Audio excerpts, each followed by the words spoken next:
वो काफी हमारे करीब आ गए। तो इस पे इंशाल्लाह अब हमारी तरफ से भी उनकी तरफ कदम बढ़ेंगे, आगे पीछे नहीं हो गया अब हम। अच्छा, जो इंडिया से आपको देख रहे हैं उन्हें क्या कहेंगे? इंडिया वाले से मैं यही कहूंगा कि जी पाकिस्तान पहले भी आपके साथ था, अब भी साथ, और हम इस पे खुशी का इजहार करें जिन्होंने हमारी तरफ ये कदम बढ़ाया है। उन्होंने बहुत बड़ा एक अच्छा काम किया है। तुम पुकारते रहे कि हम मुसलमान हैं, क़िबला अव्वल के मुहाफ़िज़ हैं, रसूले खुदा के जानिसार हैं, हम नारे तकबीर बुलंद करके मोबाइल बंद करते रहे। आपके शहरियों को रेस्क्यू भारत कर रहा है।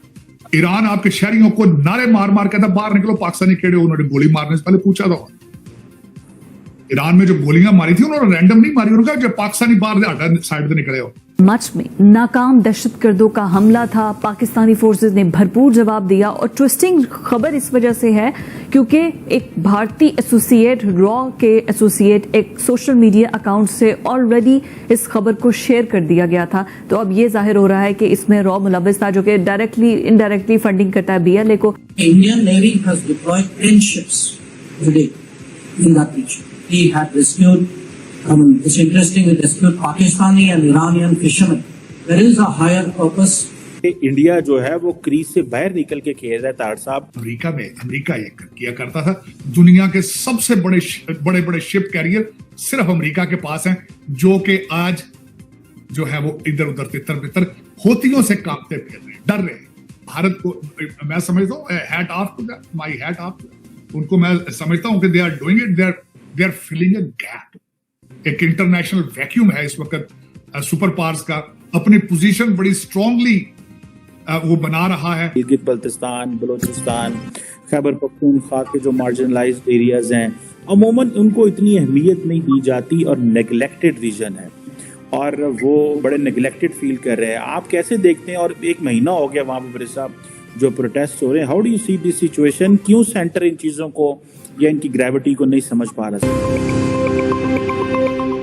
नमस्कार दोस्तों, स्वागत है आपका आपके चैनल EFC8Z में। दोस्तों, अरब सागर में जब से इंडियन नेवी ने मोर्चा संभाला है तो उसने किसी भी देश के साथ भेदभाव किए बिना उनको हूतियों से और सोमालियन पायरेट से बचाया है। हाल ही में उसने पाकिस्तान के नागरिकों को भी बचाया। ये खबर पाकिस्तान में फैलने के बाद वहाँ की आवाम तो इंडियन नेवी की दीवानी हो गई है। जी हाँ, वो दिल खोल कर भारत को थैंक यू बोल रहे हैं और वहाँ की आवाम अपनी सरकार को कोस रही है, क्योंकि पाकिस्तानी नेवी ने अपने लोगों को मरते हुए छोड़ दिया और वहां से इग्नोर करके भाग गई। लेकिन इंडियन नेवी को जब इसकी खबर मिली तो वो तुरंत उस इलाके में पहुंचे और उन्होंने ईरानियन फ्लैग वाले उस कार्गो शिप को बचाया और वहां के सभी मुस्लिम पाकिस्तानी लोगों को बाहर निकाला। दोस्तों, वो दिन दूर नहीं जब पाकिस्तान 5 हिस्सों में बट जाएगा। दोस्तों, देखिए ये जबरदस्त वीडियो। अब देखें, बलोचिस्तान, गिलगित बल्तिस्तान जो है उसके अंदर प्रोटेस्ट हो रहे हैं। नगर एक इलाका है उनका, हुंजा गिजर डिस्ट्रिक्ट जो है, और 1 महीने से वो प्रोटेस्ट कर रहे हैं। और जो उनकी ग्रीवेंसेस हैं वो कोई बहुत ज़्यादा ग्रीवेंसेस नहीं हैं, लेकिन मुझे ऐसे लग रहा है कि वहाँ पे उस तरह पैसे की सर्कुलेशन इतनी कम है शायद कि लोग जो आटे की कीमतों के ऊपर जो जिसे कहते हैं ना जो सब्सिडी वगैरह थी उसको भी जब कम किया गया है तो वो जिसे कहते हैं ना वो चीख उठे हैं महंगाई की वजह से। अच्छा, उधर से आप इंडिया को देखें। इंडिया आपको पता है कि पहले ही बहुत सारी इस हवाले से चीज़ें कह रहा होता है। इंडिया कहता है जी कि इंडिया का भी एक व्यू है, फिर कश्मीर का भी अपना एक व्यू है। इंडिया कहता है जी कि ये जो पाकिस्तान ने गिलगित बल्तिस्तान को ऑक्यूपाई किया है, 1994 में इंडियन पार्लियामेंट ने एक रेजोल्यूशन भी पास किया था कि जो गिलगित बल्तिस्तान है और जो पाकिस्तान है, जो कश्मीर है जिसको इंडियंस पाकिस्तान ऑक्यूपाइड कश्मीर कहते हैं, वो कहते हैं as a part of the state of the Jammu and Kashmir, ये इंटेग्रल पार्ट है इंडियन टेरिटरी का। फिर इंडियंस को ये भी इस इलाके से मसला है जनाब कि वो कहते हैं कि ये जो इलाका, क्योंकि चाइना पाकिस्तान के रिलेशंस के हवाले से गिलगित बल्तिस्तान के जो पाकिस्तान ने कुछ ज़मीन जो है, कुछ पार्ट्स जो थे गिलगित बल्तिस्तान को के वो 1963 में चाइनीज़ को दे दिए थे। और तब से वो कहते हैं कि ये जो CPEC के फॉर एग्जांपल जो रिसेंटली प्रोजेक्ट्स आए, वो कहते हैं ये कंट्रोवर्शियल है, ये हमारी टेरिटरी के अंदर है। सस्ता आटा चाहिए, टैक्स नहीं दे सकते।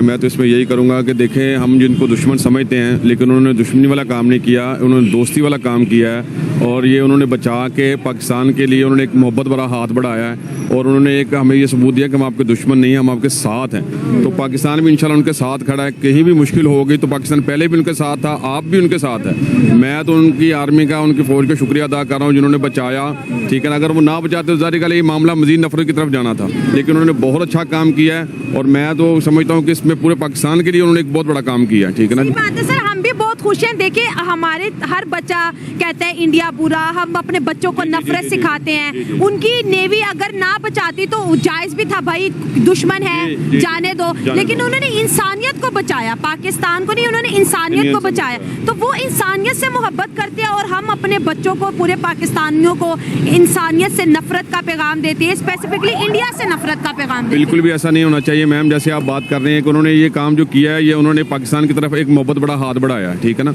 और हमने अपने बच्चों को ये सबक, ये सलाहियत नहीं देनी चाहिए कि जी इंडिया गलत है या इंडिया बुरा है। आप देखें जो उन्होंने काम किया, ये पाकिस्तान की तरफ उन्होंने एक पहला हाथ बढ़ाया है, ठीक है ना। एक मोहब्बत बड़ा हाथ है और इसमें हम नफरतें खत्म होंगी, मजीद करीब होंगे हम।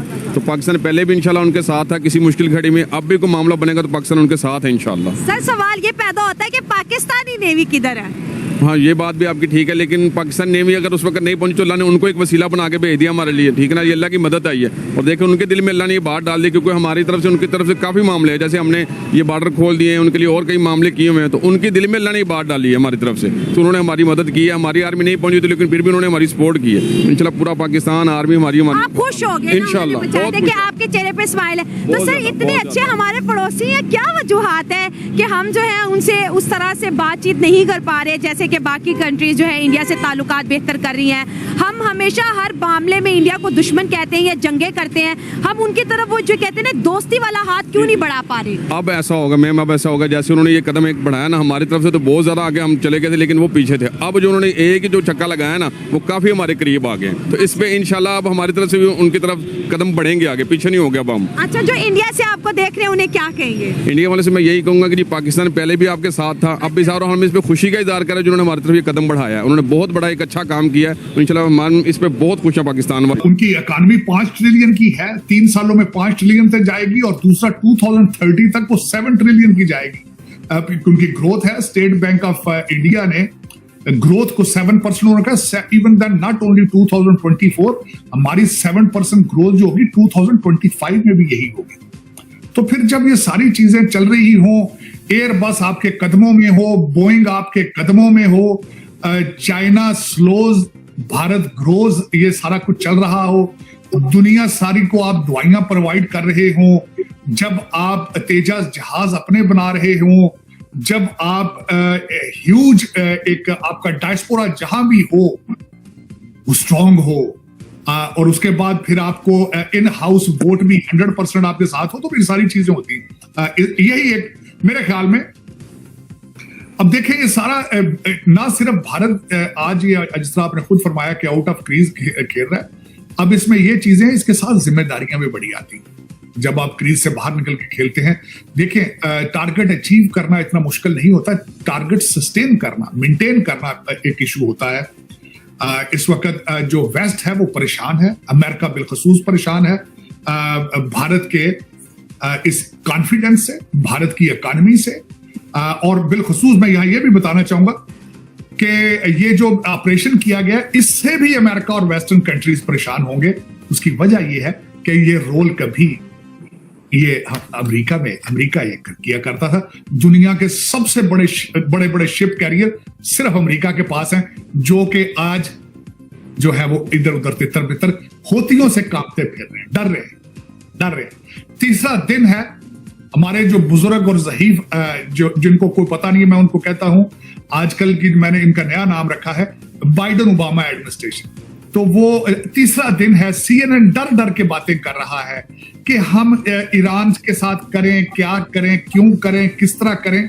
तो ये इस तरह के हालात अगर हो तो फिर भारत को मैं समझता हूँ hat off to that, my hat off to, उनको मैं समझता हूँ कि they are doing it, they are filling a gap. एक इंटरनेशनल वैक्यूम है इस वक्त सुपर पावर्स का, वो इस तरीके से कि 12वां साल चल रहा है इस वक्त के बराक ओबामा साहब अमेरिका को चला रहे हैं, 12 साल।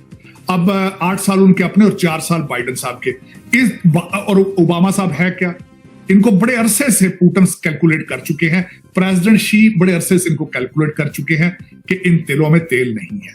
तो वो जब इन तेलों में तेल नहीं है तो किसी ने वैक्यूम तो वो फुल करना है, और भारत बड़ी खूबसूरती से कर रहा है। तो आपको ये वीडियो कैसा लगा कमेंट बॉक्स में जरूर लिखिए। इस वीडियो को लाइक कीजिए, शेयर कीजिए, सब्सक्राइब करना ना भूलिए आपके चैनल EF Suite Z को। तो मिलते हैं अगली वीडियो में। जय हिंद।